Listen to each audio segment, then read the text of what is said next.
5 seconds to go.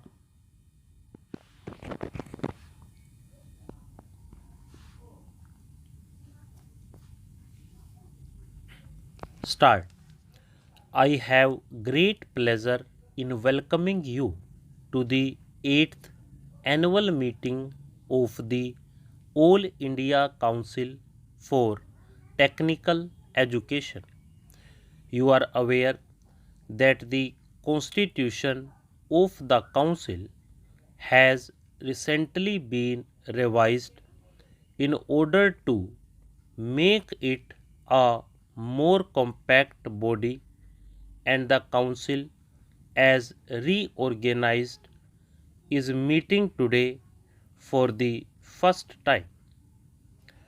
I will therefore crave your indulgence for a few minutes to refer to the circumstances in which the council was originally set up and the work it has accomplished in the last 7 years.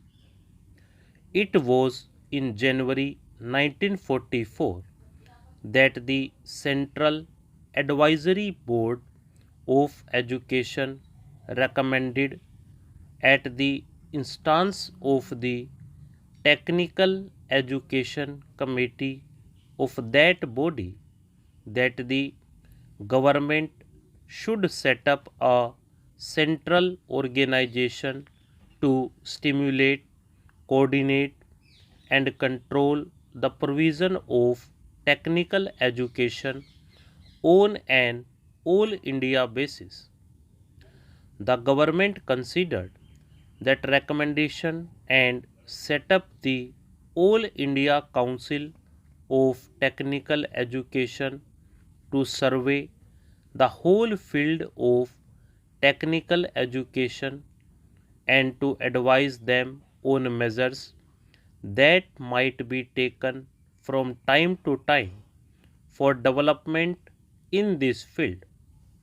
Shri Sarkar was appointed chairman of the first council, and he served for 2 terms with conspicuous ability. I must take this occasion to recall to your memory the services which he rendered as the first chairman of the council. I am sure you will agree that his death is a great loss to the cause of technical education in the country. In retrospect, we now see more clearly one of the reasons for the establishment of the council. After the outbreak of the World War II, the government of the day felt increasingly that they must secure the cooperation of Indian national leaders in order to create the necessary enthusiasm for the war effort. They tried to associate leaders of the Indian National Congress with the government, but the Congress refused the invitation as the terms on which it was issued were unacceptable. The government realized that they must have at least a semblance of Indian sport, and therefore invited some selected individuals to come into the executive council. They also wanted to prove to the world that even if the Congress leaders had not agreed to accept office, they were themselves anxious to develop nation building services in India. Those who accepted the British invitation were thus in a position of advantage and utilized the pressure exercised by them.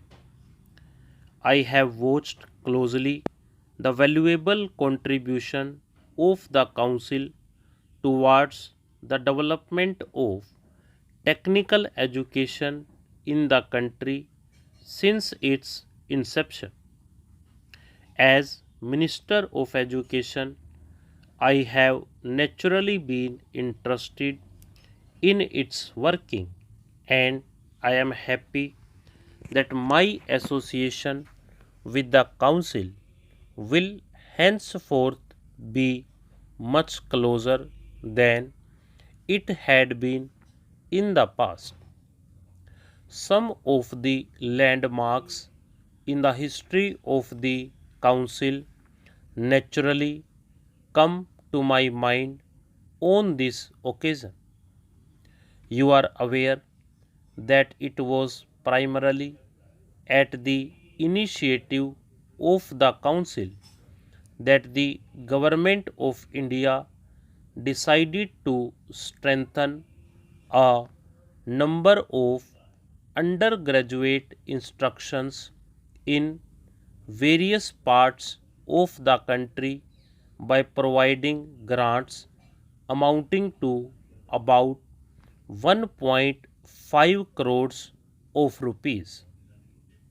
It was also on the recommendations of the Council that the government accepted the proposals of the Sarkar Committee to set up 4 higher institutes of technology in the country.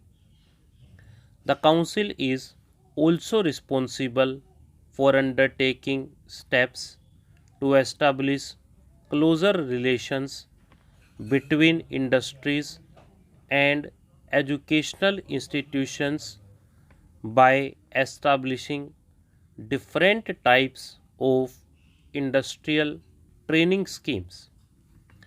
There has been a good deal of expansion of facilities in technical education during the last 5 years. Most of it has been provided in the normal course in the colleges, preparing students for university degrees or college diplomas. I understand that the intake of engineering degree courses has increased from about 2,500 to over 3,700 in the last 5 years. The intake in engineering diploma courses has also increased from about 3,000 to almost 5,000 during the same period.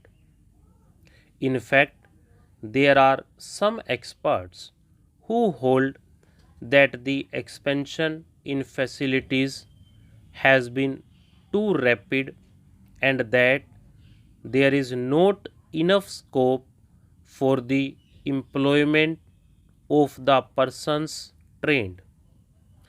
Others hold equally strongly that even today we do not have an adequate number of properly trained personnel for the various approved projects and purposes.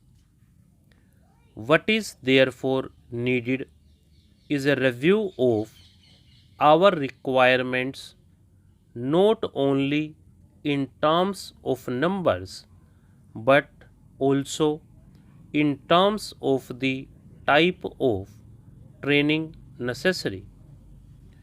In January 1951, the Council appointed a committee to assess the requirements of technical manpower with a view to undertaking this survey and also estimating what the requirements are likely to be for our various development schemes.